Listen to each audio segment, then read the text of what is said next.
Tu ne peux pas croire sérieusement à ces vieilles histoires de guerre, mec. Tyler Brooks fixait le vieil homme noir assis seul dans le coin du restaurant. Regarde-le. Il n'a probablement jamais quitté la cuisine de la base pendant la guerre du Vietnam. Marcus Washington ne leva pas les yeux de son café noir, ses mains ridées tremblant légèrement. « Dans quelle unité étiez-vous, monsieur » demanda Brooks d'un ton moqueur à travers le brouhaha du restaurant. « J'ai servi là où l'on avait besoin de moi » répondit Marcus calmement. Ce n'est pas vraiment une réponse, n'est-ce pas? De nos jours, beaucoup de gens prétendent avoir combattu. Brooks s'approcha, ses bottes résonnant lourdement sur le sol en damier. Ce qu'aucun d'entre eux ne savait, c'est que Marcus avait survécu à 47 missions derrière les lignes ennemies dans l'unité la plus secrète de la guerre du Vietnam. Avant de nous plonger dans cette histoire poignante de respect, d'honneur et d'héroïsme caché, laissez un commentaire ci-dessous et dites-nous d'où vous nous regardez. Vous êtes sur le point de découvrir à quel point les suppositions peuvent être dangereusement erronées. Bonne lecture. Tu ne peux pas croire sérieusement à ces vieilles histoires de guerre, mec. Tyler Brooks s'appuya contre le comptoir du BTS dîner, vêtu de son uniforme impeccable de la Delta Force et affichant une confiance à toute épreuve. L'après-midi du mardi, il y avait peu de monde, juste quelques habitants du quartier et les habitués dans le coin. « Regarde-le » continua Brooks en désignant d'un signe de tête le vieil homme noir assis seul. Il n'a probablement jamais quitté la cuisine de la base pendant la guerre du Vietnam. Marcus Washington ne leva pas les yeux de son café noir. Ses mains burinées, marquées par un léger tremblement, serraient la tasse en céramique blanche comme si elle l'ancrait dans le moment présent. À 85 ans, il avait appris quand écouter et quand laisser les mots glisser sur lui comme l'eau sur la pierre. Le restaurant semblait plus petit lorsque les soldats entraient. Betty Chen le remarquait à chaque fois, la façon dont ils remplissaient l'espace de leur jeunesse et de leur assurance. Elle observait Marcus depuis l'arrière de la machine à café, le visage marqué par l'inquiétude. En 5 ans, pendant lesquels elle lui avait servi son plat habituel tous les mardis et vendredis, elle ne l'avait jamais vu se laisser déranger par qui que ce soit. « Tyler, laisse le vieil homme tranquille », dit Jake Morrison, mais son ton suggérait qu'il était plus intéressé par son hamburger que par l'idée d'arrêter son partenaire. Brooks ne voulait pas lâcher prise. Quelque chose dans la dignité tranquille du vieux vétéran l'irritait. Après leur séance d'entraînement brutale de ce matin-là, après s'être fait réprimander par les instructeurs pour leur technique négligée, il avait besoin de se sentir supérieur à quelqu'un. « Dans quelle unité étiez-vous, monsieur » demanda Brooks à travers le brouhaha du restaurant. Marcus leva lentement les yeux. Son regard contenait quelque chose qui fit hésiter le jeune homme pendant une seconde. Pas de la peur, pas de la colère, mais une profondeur qui vient du fait d'avoir vu des choses que la plupart des gens ne voient jamais. « J'ai servi là où l'on avait besoin de moi », répondit Marcus calmement. Ce n'est pas vraiment une réponse, n'est-ce pas? Le tremblement des mains de Marcus cessa complètement. Betty le remarqua immédiatement. Ses doigts se stabilisaient chaque fois qu'il se concentrait sur quelque chose de précis. Elle l'avait déjà remarqué, généralement lorsqu'il comptait la monnaie exacte ou lorsque des enfants couraient trop près de la rue à l'extérieur. Brooks s'approcha, ses bottes résonnant lourdement sur le sol carrelé. Parce que de nos jours, beaucoup de gens prétendent avoir combattu alors qu'ils ne faisaient que remplir des papiers à Saigon. La température dans le restaurant sembla baisser. Les autres clients jetèrent un coup d'œil, sentant le changement d'atmosphère. Marcus posa sa tasse de café avec une précision méticuleuse. « J'étais là où les cartes indiquaient que nous n'étions pas censés être, » dit-il. Ce que Brooks ne remarqua pas, c'était le petit tatouage sur l'avant-bras droit de Marcus. Un simple « 7 » accompagné de 2 étoiles effacées. Rien d'extraordinaire, rien d'évident. Rien qui ne laissait deviner un héros, une légende ou le genre d'homme qui avait accompli des choses qui ne figureraient jamais dans les rapports officiels. Mais Betty l'avait remarqué il y a des années. Et elle cherchait son téléphone. Brooks sentit sa mâchoire se crisper à la réponse de Marcus. Des cartes indiquant qu'il n'était pas censé être quelque part? Cela ressemblait au genre d'absurdité mystérieuse que les vieux vétérans racontaient pour se donner de l'importance. « D'accord, » dit Brooks, la voix pleine de doute. « Des opérations secrètes, hein ?» Jake Morrison leva enfin les yeux de son hamburger. À 26 ans, il avait travaillé 2 fois plus dur que la plupart des autres pour intégrer la Delta Force. Issu d'une famille pauvre de l'Ohio, il s'était hissé au sommet à force de détermination. Mais l'entraînement de ce jour-là avait été brutal. Leur instructeur les avait traités des « enfants arrogants qui pensent que la force physique fait d'eux des guerriers ». Ces mots le brûlaient encore. « Tyler, sérieusement, mangeons et partons d'ici », dit Jake, mais il observait lui aussi le vieil homme. Il y avait quelque chose chez Marcus qui le dérangeait. La façon dont il était assis, immobile, si calme, comme s'il était le maître des lieux. Brooks s'approcha de la table de Marcus. Tu sais ce que je pense? Je pense que les gars comme toi racontent ces histoires parce que vous voulez que les gens vous prennent pour des héros. Mais les vrais guerriers? Il désigna Jake et lui-même. Nous sommes ici. C'est nous qui combattons réellement. Marcus leva à nouveau sa tasse de café, les mains désormais fermes. Combattre qui, fiston? La question déconcerta Brox. Ils n'étaient pas déployés. Ils passaient leur journée à s'entraîner, à faire des exercices, à se préparer pour des missions qui n'auraient peut-être jamais lieu. La chose la plus proche d'un combat réel qu'ils aient vu était des exercices d'entraînement. Nous sommes prêts à affronter tout ce qui se présentera, rétorqua Brox. Nous n'avons pas besoin d'inventer des histoires de missions secrètes pour nous sentir importants. Je n'ai jamais parlé de missions secrètes, répondit calmement Marcus. Jake se leva, lassé de toute cette discussion. Mais quelque chose dans le ton du vieil homme le fit hésiter. Il n'y avait ni colère, ni attitude défensive. Juste de la patience, comme s'il était habitué à ce que les gens ne le croient pas. Que signifie ce tatouage? Demanda Jake en désignant l'avant-bras de Marcus.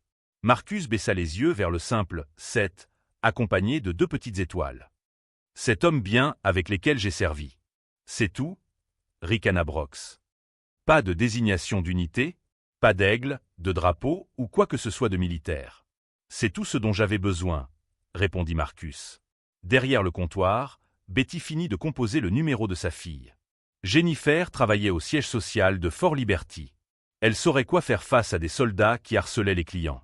Brox sentit sa frustration monter. Les réponses calmes du vieil homme le faisaient passer pour un idiot, et il sentait les autres clients le regarder. Après l'humiliation qu'il avait subie ce matin-là pendant l'entraînement, il avait besoin de prouver quelque chose. « Vous savez ce que je pense que ce tatouage signifie vraiment ?» dit Brox en élevant la voix. « Je pense que c'est un faux. Tout comme votre histoire. » Marcus posa sa tasse et regarda Brox droit dans les yeux pour la première fois. Le jeune homme vit quelque chose dans son regard qui le fit reculer d'un pas. Mais il était trop en colère pour s'arrêter maintenant. « Prouvez-le, » dit Brox. « Dites-moi dans quelle unité vous étiez. Dites-moi où vous avez servi. Donne-moi quelque chose de concret, pas ces absurdités mystérieuses. » Le restaurant était devenu complètement silencieux. Même le cuisinier avait cessé de bouger dans la cuisine. Marcus Washington regarda les 2 jeunes soldats debout devant sa table, et pendant un instant, il n'était plus en Caroline du Nord. Marcus cligna des yeux, se ramenant au présent. Le poids familier des vieux souvenirs pesait sur sa poitrine, mais il les refoula. Il avait 40 ans d'entraînement derrière lui. « J'ai servi en Asie du Sud-Est », répondit-il simplement. De 1968 à 1970. Brox s'assit en face de lui sans y être invité. En Asie du Sud-Est. C'est assez vague, non? Au Vietnam, précisa Marcus. Oui, mais où exactement au Vietnam? Brox se pencha en avant, les coudes posés sur la table. Je veux dire, si vous avez vraiment vu l'action, vous vous souviendriez des détails, non? Les noms des bases, les opérations, ce genre de choses. Jake se glissa dans la banquette à côté de Brox. Malgré sa réticence initiale, la curiosité l'emportait. Mon grand-père était aussi au Vietnam. Il en parle tout le temps. Il raconte toujours les mêmes histoires. Certaines histoires méritent d'être répétées, dit Marcus. Mais certaines histoires prennent de l'ampleur à chaque fois qu'elles sont racontées, dit Brox. Surtout quand les gens veulent passer pour des héros. Marcus but une gorgée de café. Le liquide était froid, mais il le but quand même. Je n'ai jamais dit que j'étais un héros, fiston. Alors, qu'étiez-vous? Un soldat qui a fait ce qu'il fallait faire. Brox leva les yeux au ciel. Et voilà encore. Encore des propos mystérieux. Tu sais ce que je pense? Je pense que tu travaillais à l'approvisionnement ou peut-être au parc automobile. Il n'y a rien de mal à cela, mais ne prétends pas que tu étais un membre des forces spéciales. Je n'ai jamais dit que j'étais dans les forces spéciales, répondit Marcus. Mais tu veux que les gens le pensent, n'est-ce pas? Jake se joignit à la conversation, se sentant plus confiant grâce au soutien de Brox. Avec tes réponses vagues et cet étrange tatouage. Marcus baissa les yeux vers le « 7 » tatoué sur son avant-bras. Sans s'en rendre compte, son pouce effleura l'une des petites étoiles. « C'est cet homme, » dit-il doucement. « C'était de bons soldats. Meilleurs que moi. » Était. Brox saisit immédiatement le mot. « Laissez-moi deviner. Ils sont tous morts héroïquement en sauvant votre unité. C'est ça? Et vous êtes le seul survivant? » La question frappa Marcus comme un coup physique. Sa tasse de café vibra légèrement contre la soucoupe alors que sa main tremblait. Brox vit la réaction et sourit. C'est l'histoire, n'est-ce pas? L'histoire du seul survivant. Classique. Ils sont morts en faisant leur travail, dit Marcus, d'une voix à peine plus forte qu'un murmure. Bien sûr, dit Jake, enhardi par la détresse évidente de Marcus. Laisse-moi te poser une question. Si tu as vraiment servi au combat, pourquoi ne nous dis-tu pas où? Quel est ce grand secret? Marcus leva les yeux vers eux. Ces garçons n'avaient aucune idée de ce qu'ils demandaient. Aucune idée des portes qu'ils essayaient d'ouvrir. Dans certains endroits, dit-il, le gouvernement a déclaré que nous n'étions jamais allés là-bas. Brox éclata de rire. Oh, allez. Maintenant, tu nous parles de mission secrète? Et ensuite, tu vas nous dire que tu étais à la CIA? Je vous ai dit la vérité, les garçons, dit Marcus. J'ai servi là où on avait besoin de moi, quand on avait besoin de moi. Dans des endroits qui n'existent pas sur les cartes, dit Jake d'un ton moqueur. C'est exact. Les deux soldats se regardèrent. Ce vieil homme était soit complètement délirant, soit le plus grand menteur qu'ils aient jamais rencontré. Brox se pencha vers lui et baissa la voix. Tu sais ce que je pense, vieil homme? Je pense que tu racontes n'importe quoi. Derrière le comptoir, Betty Chen serra son téléphone plus fort. Sa fille Jennifer venait de répondre. Maman, qu'est-ce qui ne va pas? Jennifer, il y a 2 soldats ici qui importunent M. Washington, murmura Betty au téléphone. L'homme qui vient les mardis et vendredis. Le discret? Pourquoi des soldats l'embêteraient-ils? Betty regarda Brox pointer directement le tatouage de Marcus. Ils disent qu'il ment sur son statut d'ancien combattant. À la table, Brox attrapa le poignet de Marcus et le tira vers lui. Ce truc, là. Quel genre de tatouage militaire est juste un 7 et 2 étoiles? Je n'ai jamais rien vu de tel dans aucun manuel. Marcus essaya de retirer son bras, mais Brox le tenait fermement. C'est personnel. Comment ça, personnel? Insista Jake. Tous les tatouages militaires que j'ai vus représentent des aigles, des drapeaux ou des symboles d'unité. Celui-ci ressemble à quelque chose que l'on se fait faire en prison. Ou à quelque chose qu'il a inventé pour faire croire qu'il est un ancien combattant, ajouta Brox, toujours en tenant le poignet de Marcus. La respiration de Marcus devint superficielle. Le restaurant lui semblait trop petit, trop bondé. Il pouvait entendre des hélicoptères au loin, mais il savait qu'ils n'étaient pas vraiment là. « Lâche mon bras, fiston. Pas avant que tu m'expliques ce tatouage, dit Brox. Parce que je commence à penser que tu t'es fait tatouer ça pour faire croire aux gens que tu as servi dans l'armée. Je te l'ai dit. 7 hommes avec lesquels j'ai servi. 7 hommes qui sont morts. C'est ça? Dit Jake. Comme c'est pratique. Impossible de vérifier une histoire si tous les témoins sont morts. La main libre de Marcus se posa sur sa poitrine, appuyant contre sa chemise. La douleur commençait, cette sensation d'oppression qui survenait lorsque les souvenirs remontaient à la surface. Les étoiles, continua Brox en examinant le tatouage. Qu'est-ce que c'est censé être? Un grade? Des décorations? Encore des trucs militaires inventés? Des Purple Hearts, répondit Marcus doucement. Les 2 soldats éclatèrent de rire. Des Purple Hearts. Brox lâcha le poignet de Marcus et se rassit. Tu me dis que tu as été blessé 2 fois et que tout ce que tu as pour le prouver, ce sont 2 petites étoiles sur un tatouage fait maison? C'était à des moments différents, répondit Marcus. En quoi différentes? Demanda Jake. La Purple Hat est la Purple Hat. Si tu en avais vraiment mérité 2, tu aurais les médailles. Tu aurais des papiers. Tu aurais quelque chose de plus que ce tatouage amateur. Marcus se frotta le poignet à l'endroit où Brox l'avait saisi. Des marques rouges commençaient déjà à apparaître. J'ai ce qu'il me faut, dit-il. C'est-à-dire rien, rétorqua Brox. Parce que toute cette histoire est fausse. Les missions secrètes, les 7 amis morts, les Purple Hearts, tout. Au téléphone, Betty était de plus en plus bouleversée. Jennifer, il ne le laisse pas tranquille. L'un d'eux lui a attrapé le bras. Quel est son nom complet, maman? Marcus Washington. Il a environ 85 ans, je crois. Il y eut un silence à l'autre bout du fil. Maman, tu as dit Marcus Washington? Avec un tatouage? Oui, pourquoi? Un autre silence. Plus long cette fois. Maman, je dois passer quelques coups de fil. Retiens-les si tu peux. Brox se leva, dominant Marcus de toute sa hauteur. Vous savez quoi? Je pense qu'on doit vous donner une leçon sur l'usurpation d'identité militaire. Sur ce qui arrive quand on ment sur son service dans l'armée. Marcus leva les yeux vers le jeune soldat. Pendant un instant, ses yeux n'étaient plus ceux d'un vieil homme. Assieds-toi, fiston, dit-il doucement. Quelque chose dans sa voix fit hésiter Brox. Mais seulement pendant une seconde. Je ne pense pas, vieil homme. Je pense qu'il est temps que quelqu'un te dénonce pour ce que tu es vraiment. Tu sais ce que je pense? Dit Brox en élevant la voix. Je pense que c'est de l'usurpation d'identité militaire. C'est aussi simple que ça. Ces mots frappèrent le restaurant comme une gifle. Les autres clients se retournèrent pour les regarder. Betty serra le téléphone plus fort.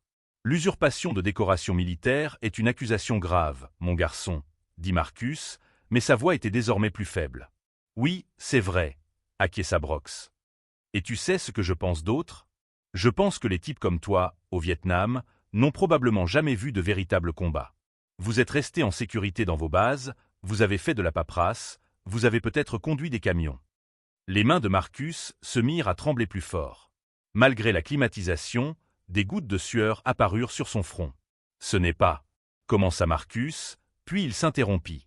La pièce tournait légèrement. Regarde-le, dit Jake à Brox. Il s'effondre parce que nous lui posons de vraies questions. Brox vit les tremblements, le teint pâle, la façon dont Marcus pressait sa main contre sa poitrine. Pour lui, cela ressemblait à de la culpabilité. Comme un homme rattrapé par ses mensonges. C'est pathétique, dit Brox. Tu fais une sorte de dépression parce que tu t'es fait prendre en train de mentir. Marcus essaya de se lever, mais ses jambes étaient faibles. Il se rassit lourdement. J'ai servi mon pays, parvint-il à dire. En faisant quoi? Demanda Brox. En cuisinant? En réparant des camions? Parce que soyons honnêtes, la plupart des gars qui te ressemblaient à l'époque n'étaient pas vraiment faits pour le front. La connotation raciste de cette remarque n'échappa à personne dans le restaurant. Plusieurs clients se mirent mal à l'aise, mais personne ne vint en aide à Marcus. Jake était mal à l'aise face à la tournure que prenaient les événements, mais il n'arrêta pas son partenaire. « Tyler, on devrait peut-être. »« On devrait quoi ?» l'interrompit Brox. « Laisser ce faux héros continuer à mentir aux gens? Continuer à profiter d'un respect qu'il n'a jamais mérité? » Marcus leva les yeux vers eux, le souffle irrégulier. « Vous n'avez jamais vu de bons hommes mourir entre vos mains, n'est-ce pas ?» Les mots sortirent doucement, presque dans un murmure, mais ils avaient un poids qui fit hésiter les deux soldats. « Qu'est-ce que tu as dit ?» demanda Brox. « De bons hommes. Mourants. Pendant que vous regardiez sans pouvoir rien faire. » Pendant un instant, quelque chose dans le ton de Marcus fit taire complètement le restaurant. Même le cuisinier cessa de bouger dans la cuisine. Puis la colère de Brox s'enflamma encore plus. « N'osez même pas, » dit-il en attrapant Marcus par l'épaule. Ses doigts s'enfoncèrent dans la clavicule du vieil homme avec suffisamment de force pour lui faire mal. « N'osez même pas essayer de nous culpabiliser avec vos fausses histoires de guerre. » Marcus grimaça de douleur, mais ne se dégagea pas. « Tu veux parler de respect ?» continua Brox en resserrant son étreinte. « Que dirais-tu de montrer un peu de respect aux vrais guerriers? Ceux qui sont réellement prêts à se battre et à mourir pour ce pays. » Brox, dit Jake, réalisant enfin à quel point la situation était grave. « Lâche-le. Pas avant qu'il admette ce qu'il est vraiment, dit Brox. Un menteur. Un imposteur. Un homme qui n'a jamais mérité le droit de porter ce tatouage ou de raconter ses histoires. » Derrière le comptoir, Betty était toujours au téléphone. « Jennifer, dépêche-toi. Ils lui font du mal. »« Je passe des coups de fil, maman. Tiens bon. » Marcus leva les yeux vers Brox, les yeux remplis de larmes dues à la douleur et à quelque chose de plus profond. « Fiston, dit-il doucement, tu n'as aucune idée de qui tu as en face de toi. »« Je sais exactement à qui je parle, » rétorqua Brox, toujours agrippé à l'épaule de Marcus. « Un imposteur. Un menteur. Un vieil homme qui pense pouvoir tromper les gens avec des histoires de guerre inventées. » Betty Shen en avait assez vu. En 5 ans au service de Marcus Washington, elle avait appris des choses à son sujet que ses soldats ne comprendraient jamais. La façon dont il laissait toujours $20 de pourboire pour un repas à $8. La façon dont il traitait chaque personne du restaurant avec le plus grand respect, du serveur au cuisinier. La façon dont il avait mentionné une fois, discrètement, qu'il avait perdu de bons amis dans des endroits dont le gouvernement disait qu'ils n'existaient pas. Mais plus que cela, Betty faisait confiance à son instinct. Après 30 ans passés à diriger une entreprise et à côtoyer toutes sortes de personnes, elle savait distinguer les vrais défauts. Marcus Washington était vrai. Elle aurait misé sa vie là-dessus. « Jennifer, dit-elle au téléphone, écoute-moi attentivement. L'homme qui l'harcèle s'appelle Marcus Washington. Il a un petit tatouage sur le bras, juste le chiffre 7 avec 2 petites étoiles. À l'autre bout du fil, Jennifer Chen était déjà en train de consulter des fichiers sur son ordinateur. En tant qu'assistante administrative au commandement principal de Fort Liberty, elle avait accès aux bases de données des vétérans. Maman, Marcus Washington, tu as dit? Environ 85 ans? Oui. Jennifer tapa rapidement sur son clavier. Lorsque le dossier de Marcus apparut sur son écran, elle écarquilla les yeux. En haut, en lettres rouges, figuraient les mots « Mac vaisseau G, classification spéciale ». Contacter les services de renseignement G2 avant de divulguer toute information. Elle ne savait pas ce que signifiait Mac vaisseau G, mais elle savait ce que signifiait classification spéciale. Cela signifiait important. Très important. Maman, je dois raccrocher et passer quelques coups de fil. Retiens ces soldats si tu peux. À la table, Marcus était toujours prisonnier de l'étreinte douloureuse de Brox. Sa respiration empirait, la panique montait dans sa poitrine. S'il te plaît, dit Marcus. Lâche-moi. Avoue d'abord, exigea Brox. Avoue que tu as menti au sujet de ton service militaire. Je ne peux pas faire ça, murmura Marcus. Parce que ce n'est pas vrai. Jake Morrison commençait à se sentir mal en regardant cela. Quel que soit le message qu'ils essayaient de faire passer, il était désormais perdu. Cela ressemblait simplement à deux jeunes hommes qui intimidaient un homme âgé. Tyler, dit-il. Ça va trop loin. Non, répondit Brox. J'en ai assez des faux héros qui s'attribuent le mérite de véritables sacrifices. J'en ai assez des types comme lui qui se moquent de tout ce que nous défendons. Betty raccrocha le téléphone et s'approcha de la table. Elle avait 60 ans et mesurait à peine plus d'1,50 m, mais sa voix était ferme. « Lâchez mon client, dit-elle. Brox la regarda avec dégoût. « Cela ne vous concerne pas, madame. C'est mon restaurant. Tout ce qui s'y passe me concerne. Votre client est un imposteur, dit Brox. Il ment au sujet de son service militaire, et nous allons le prouver. » Betty regarda Marcus. Son visage était gris, sa respiration superficielle. Elle avait vu son père avoir des crises cardiaques. Cela semblait dangereusement proche. « Si vous ne le lâchez pas immédiatement, dit-elle, j'appelle la police. » Brox relâcha enfin l'épaule de Marcus et se leva. « Allez-y, appelez-les. Peut-être pourront-ils expliquer à votre héros, ici présent les lois contre l'usurpation d'identité militaire. » Marcus se frotta l'épaule, essayant de retrouver des sensations dans son bras. Les marques rouges laissées par les doigts de Brox étaient déjà en train de virer au violet. Betty s'agenouilla à côté de la chaise de Marcus. « Ça va ?» Avant qu'il n'ait pu répondre, le téléphone sonna. C'était Jennifer qui rappelait. « Maman, dit-elle lorsque Betty répondit. Je viens de parler au colonel Mills. Elle est en train d'appeler le général Clark. Quoi que tu fasses, ne laisse pas ces soldats partir. »« Ne les laisse pas partir ?» murmura Betty dans le téléphone. « Jennifer, que se passe-t-il ? » ?»« Maman, je ne peux pas tout expliquer maintenant, mais M. Washington n'est pas un ancien combattant comme les autres. Son dossier comporte des annotations spéciales. J'ai appelé le colonel Mills à ce sujet. » Betty regarda Marcus, qui continuait à se frotter l'épaule endolorie. Brox et Jake rassemblaient leurs affaires, apparemment prêts à partir. Quel genre de mention spéciale? Le genre qui m'oblige à contacter immédiatement mon supérieur. Le genre qui signifie que c'est bien plus grave que deux soldats qui s'en prennent à un vieil homme. Au quartier général de Fort Liberty, le colonel Patricia Mills fixait son écran d'ordinateur, incrédule. Elle était dans l'armée depuis 30 ans et avait travaillé sur des dossiers classifiés pendant la majeure partie de cette période, mais elle n'avait jamais vu le dossier d'un vétéran marqué de cette façon. Mac vaisseau G. Elle connaissait cette désignation. Tous les officiers de carrière la connaissaient, même s'ils ne l'avaient jamais vue sur un dossier militaire réel. Elle décrocha son téléphone et composa le numéro direct du général Harrison Clark. « Monsieur, ici le colonel Mills. Je suis désolé de vous déranger, mais nous avons un problème en ville. Un ancien combattant du Mac vaisseau G est harcelé par deux de nos soldats. » Le général Clark était en train d'examiner des rapports d'entraînement lorsque l'appel arriva. À l'évocation des mots « ancien combattant du Mac vaisseau G », il posa ses papiers. « Vous avez dit Mac vaisseau G ?»« Oui, monsieur. Marcus Washington, 85 ans. Deux membres de la Delta Force l'accusent apparemment d'usurpation d'identité. » Clark sentit sa tension monter. Les vétérans du Mac vaisseau G étaient des légendes vivantes. Il en restait peut-être une 50aine dans tout le pays. Si deux de ces soldats en harcelaient un. Où cela se passe-t-il? Au Betty's Dîner, sur Bragg Boulevard. Je veux une escorte complète sur place immédiatement. Et colonel? Oui, monsieur. Je veux que ces 2 soldats soient détenus jusqu'à mon arrivée. Personne, et je dis bien personne, ne manque de respect à un vétéran du McVSOG sous mon commandement. De retour au restaurant, Brox jetait un billet de 20 $ sur la table. Allez, Jake. On a perdu assez de temps avec ce faux. Betty s'interposa entre eux. Vous devez rester. Pardon? Dit Brox. Ma fille a appelé la base. Ils envoient des renforts. Brox rit. Pour faire quoi? Nous n'avons enfreint aucune loi. Nous avons juste dénoncé un menteur. Jake sentit son estomac se nouer. Quel genre de personne envoie-t-il, madame?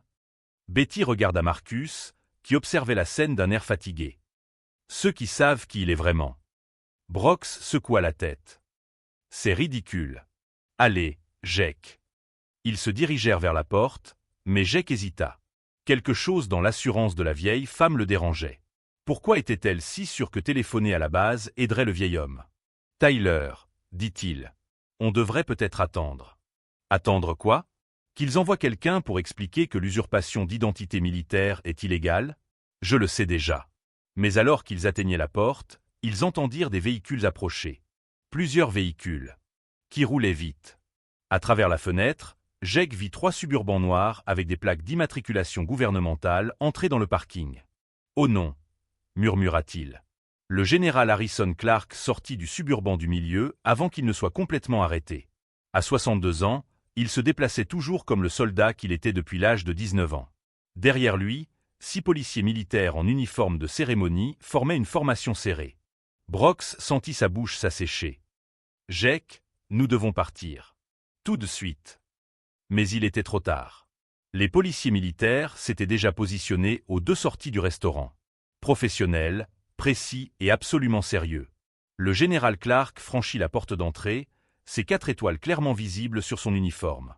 Tout le restaurant se tut. Brox et Jake se mirent immédiatement au garde-à-vous, leur formation prenant le dessus malgré leur panique. « Où est-il » demanda Clark en balayant la pièce du regard. Betty désigna la banquette d'angle où Marcus était toujours assis, l'air petit et fatigué après la confrontation. Clark s'approcha et s'arrêta devant la table de Marcus. Puis, à la stupéfaction générale, le général se mit au garde-à-vous et fit un salut militaire parfait. « Sergent Washington », dit Clark d'une voix pleine de respect. « C'est un honneur de vous rencontrer, monsieur. » Marcus leva les yeux, surpris. Personne ne lui avait rendu hommage depuis des décennies, encore moins un général. « Général », dit Marcus en se levant. « Je vous en prie, restez assis », dit Clark en tirant une chaise. « Tout l'honneur est pour moi. » Brox sentit le monde tourner autour de lui. Un général venait de saluer l'homme qu'il traitait de faux. Il venait de l'appeler « Sergent Washington » avec un respect sincère. « Monsieur », dit Brox d'une voix faible, « il doit y avoir une erreur. » Clark se tourna vers les 2 membres de la Delta Force. Son expression était assez froide pour geler l'eau. « La seule erreur ici, lieutenant Brox, c'est que vous et le sergent Morrison ayez pensé pouvoir harceler l'un des soldats les plus décorés de l'histoire de l'armée américaine. » Jake faillit s'effondrer. « Décoré ?» Clark regarda Marcus. « Sergent Washington, cela vous dérange-t-il si je partage une partie de votre dossier militaire avec ces jeunes hommes ?» Marcus haussa les épaules. « La plupart des informations ont déjà été déclassifiées, général. Ce sont de vieux secrets maintenant. » Clark acquiesça et se tourna vers Brox et Jake. Marcus Washington a servi dans le McVSOG de 1968 à 1970. Cela vous dit quelque chose? Les 2 soldats secouèrent la tête, trop stupéfaits pour parler. Le McVSOG était l'unité la plus secrète et la plus dangereuse de la guerre du Vietnam. Commandement d'assistance militaire au Vietnam, groupe d'études et d'observation. Il menait des missions de reconnaissance loin derrière les lignes ennemies au Laos, au Cambodge et au Nord-Vietnam. Clark fit une pause pour laisser ses paroles faire leur effet. Des endroits qui n'existaient officiellement sur aucune carte, car les États-Unis n'étaient pas censés être là. Brox se sentit mal. Le vieil homme avait dit la vérité. Des endroits qui n'existent pas sur les cartes n'étaient pas un mystérieux non-sens. C'était littéralement un fait. Le taux de perte du McVSOG était de 100%, poursuivit Clark. Chaque membre de l'unité a été blessé ou tué au moins une fois pendant son service. Le sergent Washington a survécu à 47 missions de combat. 47 fois, il s'est rendu derrière les lignes ennemies et en est revenu. Marcus fit un geste de la main pour signifier son désaccord. J'avais de bons hommes avec moi, général. 7 bons hommes, d'après votre dossier, dit Clark en jetant un coup d'œil au tatouage sur le bras de Marcus.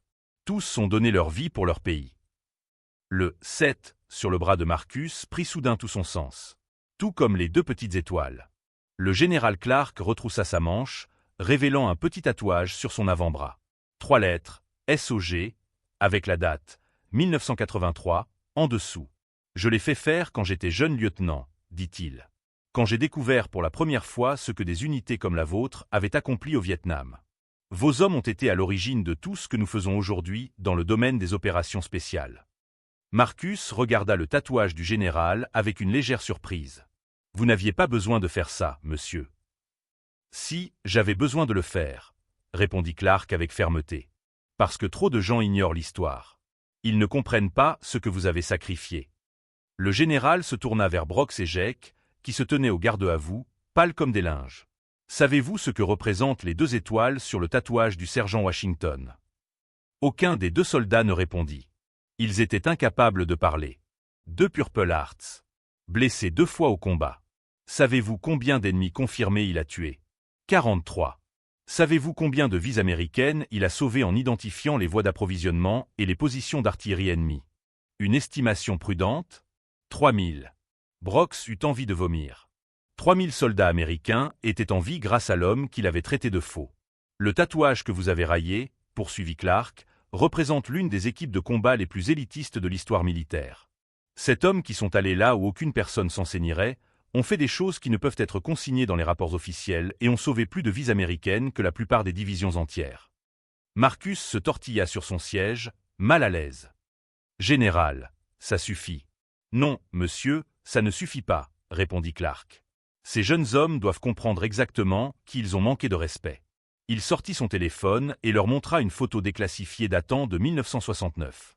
Cette jeune soldat en tenue de combat, le visage peint en camouflage, tenant des armes qui semblaient avoir été utilisées dans des conditions difficiles.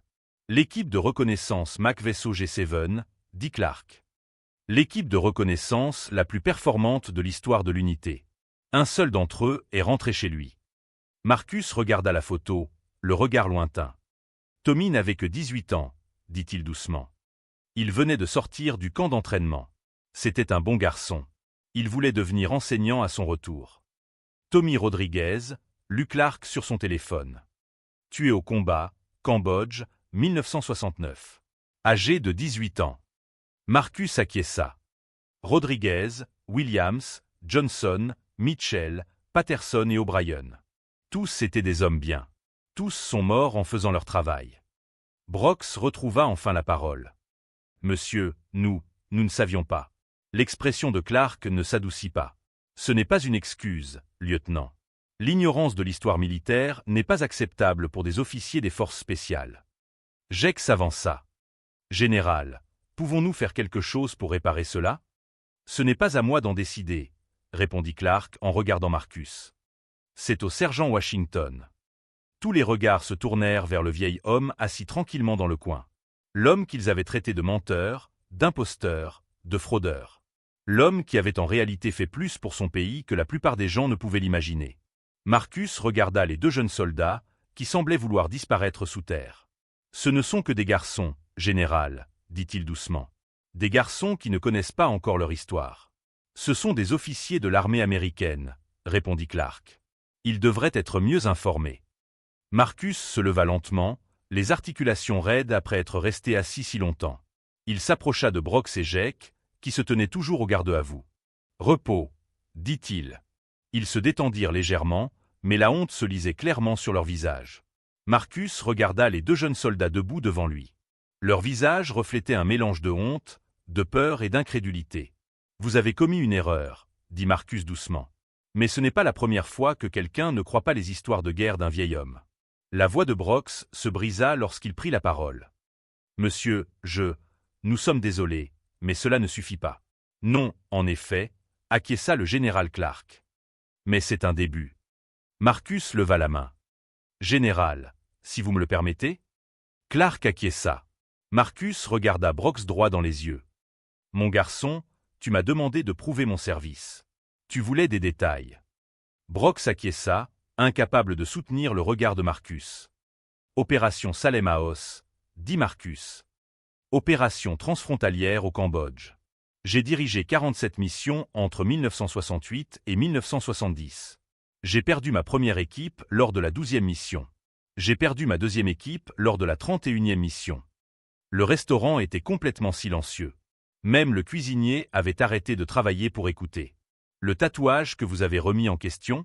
Ces 7 hommes sont morts parce que je les ai conduits dans des endroits où l'ennemi savait que nous allions venir. Des endroits où nous étions 50 fois moins nombreux qu'eux. Ils m'ont suivi quand même parce que c'était leur travail. Jake s'essuya les yeux. Il pleurait réellement. Nous nous appelions les fantômes, continua Marcus. Parce que nous allions dans des endroits qui n'existaient sur aucune carte officielle. Nous faisions des choses qui ne pouvaient figurer dans aucun rapport officiel. Et quand nous mourions, il n'y avait pas de funérailles officielles. Le général Clark s'avança. Sergent Washington, vous n'avez pas à vous justifier auprès de qui que ce soit. Peut-être que si, répondit Marcus. Peut-être que ces garçons ont besoin de comprendre ce qu'est le véritable service. Il se tourna vers Brox et Jake. Vous voulez savoir pour les Purple Hearts? La première, c'était un éclat d'obus de mortier au Cambodge. J'ai reçu 17 morceaux de métal dans le dos et les jambes. J'ai refusé l'évacuation médicale parce que mon équipe était piégée. Brox secouait la tête, incrédule et honteux. La deuxième, c'était une balle dans l'épaule au Laos. J'ai continué à me battre pendant 6 heures jusqu'à l'arrivée des secours. J'ai dû porter 2 blessés jusqu'à la zone d'atterrissage. Marcus remonta davantage les manches de sa chemise, révélant des cicatrices qui sillonnaient son bras comme une carte routière de la violence. « Vous m'avez traité de faux, dit-il. Mais ces cicatrices sont réelles. Les cauchemars sont réels. Les amis que j'ai enterrés sont réels. » Le général Clark posa sa main sur l'épaule de Marcus. « Monsieur, ça suffit. Vous ne leur devez rien de plus. » Mais Marcus n'avait pas fini. « Le plus dur, dit-il en regardant directement les 2 soldats, ce n'était pas les missions. C'était le retour à la maison. Revenir dans un pays qui nous crachait dessus, nous traitait de tueurs d'enfants, nous disait que nous étions les méchants. » Il fit une pause, sa voix s'adoucissant. « Vous ne savez pas la chance que vous avez. Quand vous rentrez chez vous après une mission, les gens vous remercient pour votre service. Ils respectent l'uniforme. Quand je suis rentré chez moi, les gens m'ont jeté des objets. Le silence dans le restaurant était assourdissant. Alors quand vous m'avez accusé de voler la gloire, dit Marcus, cela m'a blessé. Parce que je n'ai jamais demandé de reconnaissance. Je n'ai jamais demandé de remerciement. J'ai juste fait mon travail et j'ai essayé d'oublier. Brox leva enfin les yeux. Monsieur, comment pouvons-nous réparer cela? Marcus regarda Brox longuement avant de répondre. Vous pouvez tirer une leçon de cette expérience. Le général Clark s'approcha des 2 soldats. Et vous allez apprendre. Vous allez tous les 2 suivre une formation complète en histoire militaire. Monsieur? Demanda Jake. Le MAC-VSOG n'est pas une légende mystérieuse, expliqua Clark. C'est une histoire documentée. Des archives déclassifiées. Vous pouvez la lire aux archives nationales. Il sortit son téléphone et leur montra un document officiel. Voici le dossier militaire du sergent Washington. Il est tout à fait légal de le partager, car les opérations ont pris fin il y a plus de 50 ans. Brox regarda l'écran, où figuraient des sous-officiels et des classifications militaires. 47 missions de combat, lut Clark à haute voix. 2 Purple Hearts, une Bronze Star avec dispositif V pour bravoure, une Silver Star pour héroïsme extraordinaire au Cambodge. Marcus se tortilla, mal à l'aise. « Général, ce n'est pas nécessaire. »« Si, ça l'est, » répondit Clark fermement. « Ces hommes doivent comprendre ce qu'ils ont failli détruire par leur ignorance. » Il se tourna vers Brox et Jake. Le MAC-VSOG avait un taux de perte de 100%, car chaque mission était essentiellement une mission suicide. Des équipes de 12 hommes pénétraient en territoire ennemi où se trouvaient des milliers de soldats ennemis. Comment ont-ils pu survivre? Demanda Jake à voix basse. La plupart n'ont pas survécu, répondit Marcus. J'ai eu de la chance. J'avais de bons hommes pour me couvrir. Clark continua à lire les archives officielles. L'équipe Seven a mené plus de missions réussies que n'importe quelle autre équipe de reconnaissance dans l'histoire du MAC-VSOG. Les renseignements recueillis par l'équipe du sergent Washington ont directement permis d'empêcher 3 offensives ennemies majeures. Betty Shen s'approcha du groupe, apportant une tasse de café frais pour Marcus. « Monsieur Washington, dit-elle doucement, j'ai toujours su que vous étiez spécial. » Marcus prit le café avec gratitude. Je ne suis pas spécial, Betty. J'ai juste fait ce qu'il fallait faire.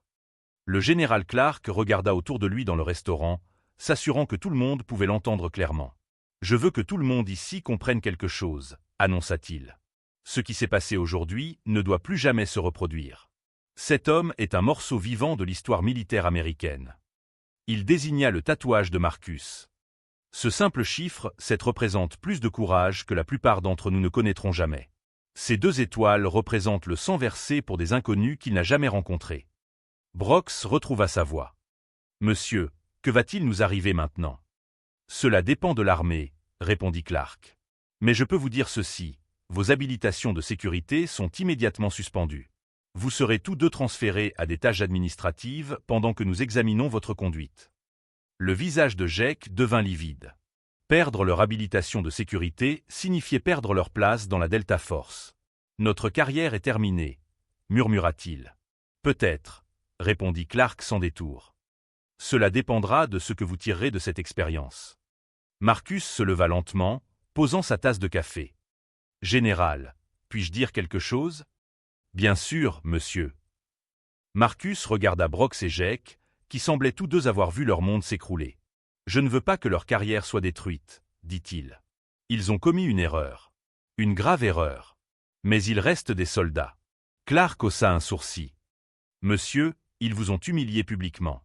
Ils vous ont accusé d'avoir usurpé des décorations militaires. »« C'est vrai, » admit Marcus. « Mais les détruire ne ramènera pas mes 7 frères. » Le général Clark regarda Marcus avec respect, mais son expression resta ferme. « Sergent Washington, j'apprécie votre compassion.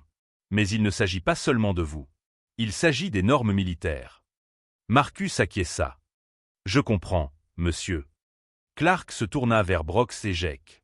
« Votre conduite aujourd'hui a violé tout ce que l'armée représente. Le respect, l'honneur, l'intégrité, vous n'avez montré aucun de ces sentiments. » Brox redressa les épaules. « Oui, monsieur. Vous vous présenterez tous les 2 devant le colonel Mills demain à 8 heures, » poursuivit Clark. « Vos habilitations de sécurité sont suspendues avec effet immédiat. Votre affectation à la Delta Force est terminée. » Jake sentit ses genoux fléchir, mais il resta debout. « Vous serez transféré à des tâches administratives à Fort Liberty pendant que nous menons un examen officiel de votre conduite, » dit Clark. « Cet examen déterminera si vous resterez dans l'armée. »« Monsieur, » dit Brox, « y a-t-il un moyen de faire appel de cette décision ?»« Vous pouvez essayer, » répondit Clark froidement. « Mais je superviserai personnellement la commission d'examen. Et je m'assurerai qu'ils sachent exactement ce qui s'est passé ici aujourd'hui. » Marcus s'avança. « Général, et s'ils pouvaient prouver qu'ils ont tiré les leçons de cette expérience ?» Clark le regarda avec curiosité. « Que voulez-vous dire ? Donnez-leur une chance de comprendre ce qu'ils ont fait de mal. Une véritable compréhension, pas seulement une punition. » Clark réfléchit à cette suggestion. « Que proposez-vous ? » ?»« Une formation, » répondit simplement Marcus. « Faites-leur apprendre l'histoire militaire. La véritable histoire. Pas seulement la version officielle. Ils devront de toute façon suivre un cours d'histoire militaire, » dit Clark. « Pas un cours, » répondit Marcus. « Une expérience. Laissez-les travailler avec des vétérans. De vrais vétérans de différentes guerres. Laissez-les écouter leurs histoires. » Brox et Jake échangèrent un regard. Ils ne savaient pas si c'était mieux ou pire que d'être simplement renvoyés de l'armée. « Vous voulez qu'ils travaillent à l'hôpital des anciens combattants ?» demanda Clark. « Entre autres endroits, » a déclaré Marcus.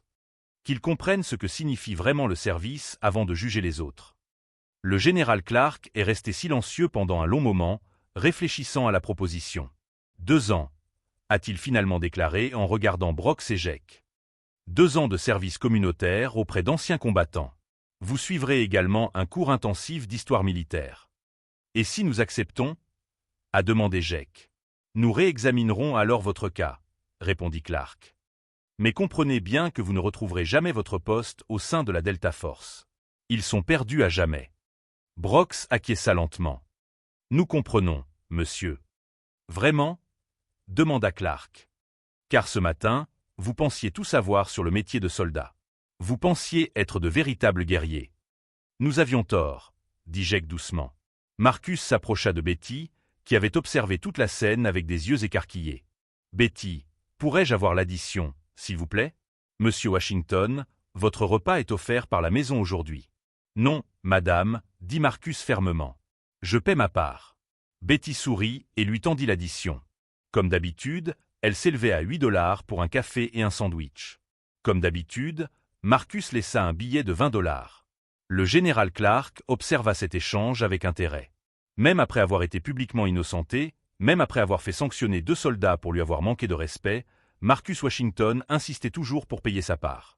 Sergent Washington, dit Clark, accepteriez-vous de contribuer à leur éducation?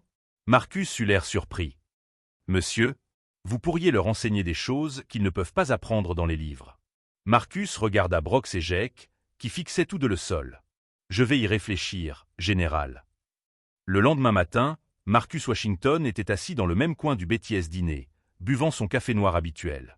Il avait réfléchi toute la nuit à la demande du général Clark. À 9 h pile, Brox et Jake franchirent la porte d'entrée. Ils avaient l'air différents, plus petits en quelque sorte, moins sûrs d'eux. Ils portaient désormais des uniformes militaires ordinaires, et non plus la tenue spéciale des membres de la Delta Force. Ils s'approchèrent de la table de Marcus avec hésitation. « Monsieur, dit Brox, pouvons-nous nous asseoir ?» Marcus leur indiqua les chaises vides. « Asseyez-vous. » Ils s'assirent en face de lui, sans le regarder dans les yeux. « Nous voulions nous excuser, » dit Jake. De manière appropriée cette fois. Marcus but une gorgée de café. « Vous vous êtes déjà excusé hier. »« Pas vraiment, » dit Brox. « Hier, nous avions juste peur d'avoir des ennuis. Aujourd'hui, nous comprenons ce que nous avons réellement fait. » Marcus les regarda avec intérêt. « Qu'avez-vous fait ?»« Nous avons manqué de respect à un homme qui a gagné ce respect à la dure, » dit Jake. « Nous avons jugé quelqu'un sans rien savoir de lui. »« Plus que ça, » ajouta Brox. « Nous avons manqué de respect à tous ceux qui ont servi avec vous. À tous ceux qui sont morts avec vous. » Marcus acquiesça lentement.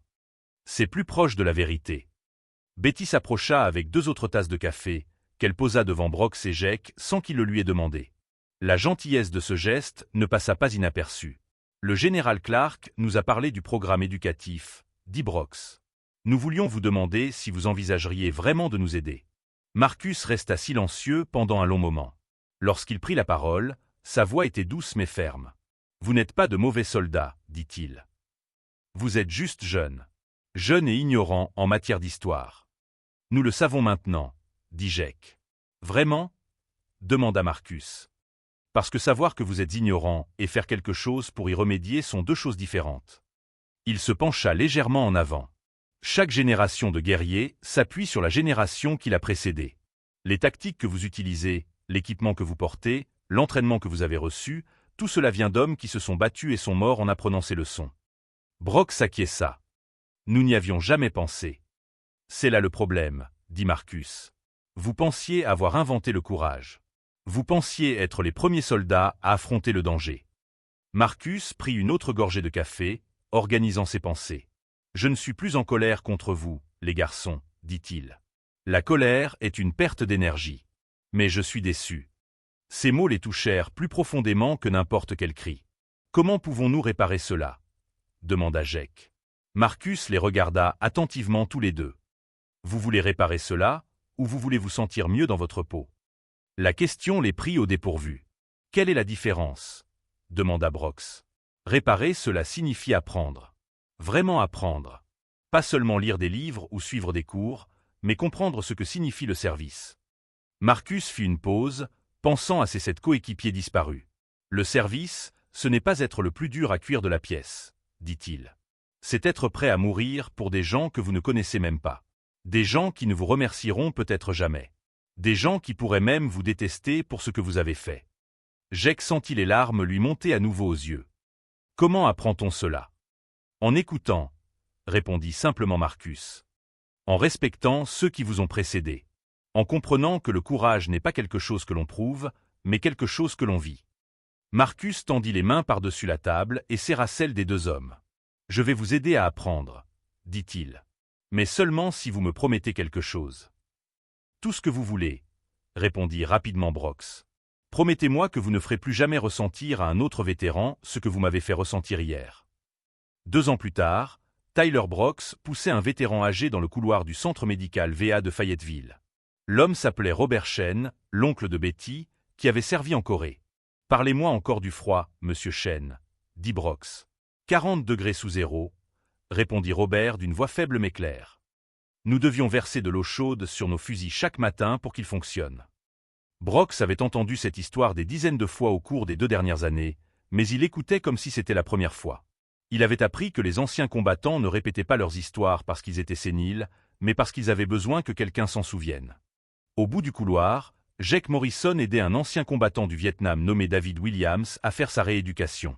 Williams avait perdu ses 2 jambes dans l'explosion d'une mine en 1969. « Les médecins ont dit que je ne remarcherai jamais », a déclaré Williams en agrippant les barres parallèles. C'était il y a 50 ans. « Et vous êtes là, prouvant qu'ils avaient tort », a déclaré Jake en stabilisant le vieil homme. Jake était celui qui avait le plus changé au cours des 2 dernières années. Son attitude arrogante avait disparu, remplacée par un respect discret et une attention sincère.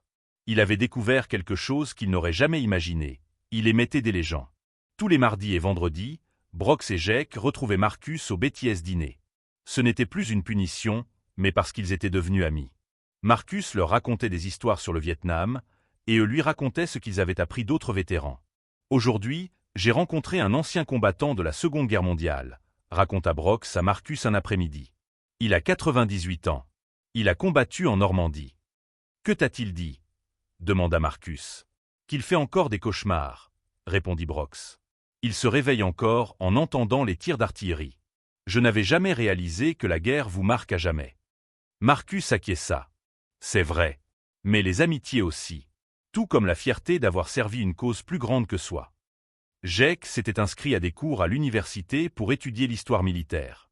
Non pas parce que c'était obligatoire, mais parce qu'il voulait comprendre. Il avait rédigé des dissertations sur le MACV-SOG, sur la guerre de Corée, sur les soldats qui avaient combattu dans des guerres que la plupart des Américains avaient oubliées. « Je pense en faire mon métier, » dit Jake à Marcus. « Travailler avec des vétérans, je veux dire. »« Bien, » répondit Marcus. « Ils ont besoin de gens qui les comprennent. » Brox avait lui aussi trouvé sa vocation. Il avait commencé à faire du bénévolat dans des refuges pour sans-abri, en aidant plus particulièrement les vétérans sans domicile fixe. Il avait appris que beaucoup de ces hommes qui dormaient dans la rue avaient servi leur pays avec honneur. « Ça me brise le cœur, » confia-t-il à Marcus. « Ces hommes ont tout donné pour leur pays, et maintenant ils n'ont plus rien. »« Alors fais quelque chose, » répondit Marcus. Et c'est ce qu'ils firent. Les 2 jeunes hommes demandèrent à être mutés de façon permanente au service aux anciens combattants.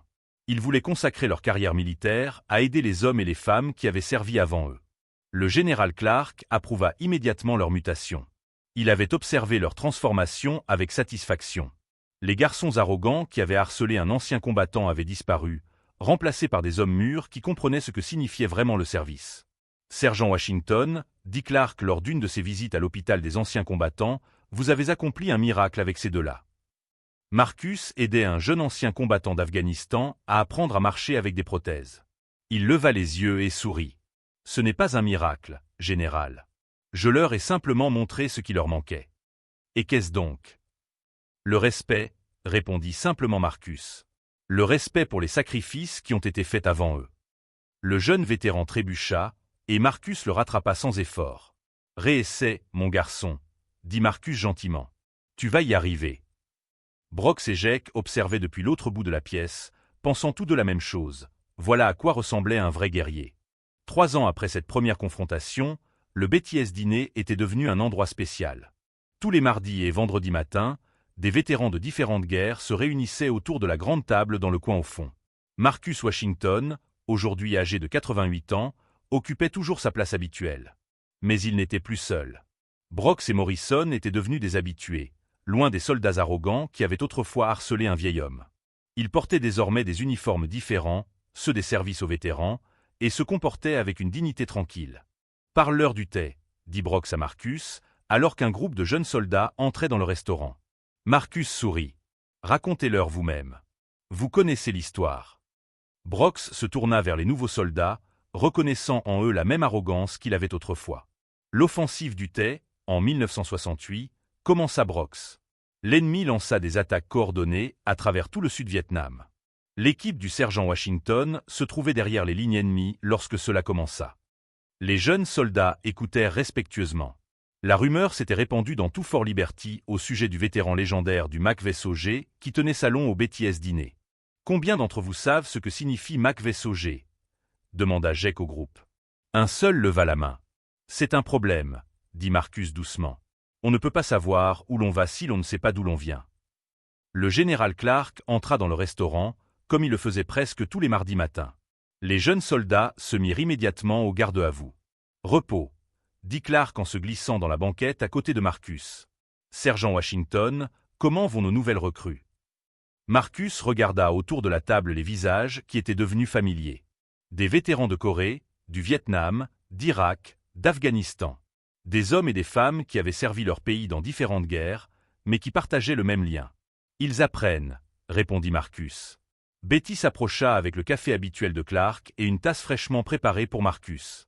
À 73 ans, elle se déplaçait plus lentement, mais son sourire était toujours aussi chaleureux. « Monsieur Washington, dit-elle, quelqu'un souhaite vous voir. » Une jeune femme noire en uniforme de l'armée s'approcha de leur table. Elle salua Marcus d'un geste vif. « Sergent Washington, je suis le lieutenant Sarah Johnson. Je serai diplômé de West Point le mois prochain. » Marcus eut l'air perplexe. « Félicitations, mais je ne pense pas que nous nous soyons déjà rencontrés. »« Non, monsieur, mais vous connaissiez mon arrière-grand-père, le soldat Tommy Rodriguez. » La tasse de café de Marcus trembla lorsqu'il la posa. Tommy Rodriguez. Ce gamin de 18 ans qui voulait devenir enseignant. Le premier membre de l'équipe Seven à mourir. L'arrière-petite-fille de Tommy, murmura Marcus. Oui, monsieur. Il vous a écrit des lettres. Il vous a raconté comment vous avez essayé de le protéger. Comment vous l'avez porté jusqu'à l'hélicoptère quand il a été blessé. Des larmes se formèrent dans les yeux vieillissants de Marcus. C'était un bon soldat. Un homme bien. Le lieutenant Johnson fouilla dans sa veste et en sortit une lettre pliée, jaunie par le temps. Il a écrit ça la veille de sa dernière mission, dit-elle. Ma famille l'a conservée pendant 50 ans. Je voulais vous la donner. Marcus prit la lettre de main tremblante. Brox se pencha pour l'aider à la déplier. Chère famille, lut Marcus à voix haute. Si quelque chose m'arrive, sachez que j'ai servi avec les meilleurs hommes de l'armée. Le sergent Washington nous maintient en vie ici. C'est l'homme le plus courageux que j'ai jamais rencontré. Marcus ne pouvait pas continuer à lire. Jake termina la lettre à sa place. Dites au sergent Washington qu'il était comme un père pour nous. Dites-lui que nous l'avons suivi parce que nous lui faisions confiance. Dites-lui que Tommy Rodriguez était fier de servir avec lui. Tout le restaurant était silencieux. Le lieutenant Johnson s'essuya les yeux. Monsieur, mon arrière-grand-père serait fier de savoir que son sacrifice a contribué à enseigner à une nouvelle génération de soldats le respect et l'honneur. Marcus regarda tous les visages autour de la table, jeunes et vieux, représentant des décennies de service militaire américain. Voilà, dit-il d'une voix forte malgré ses larmes, voilà pourquoi nous faisions tout cela.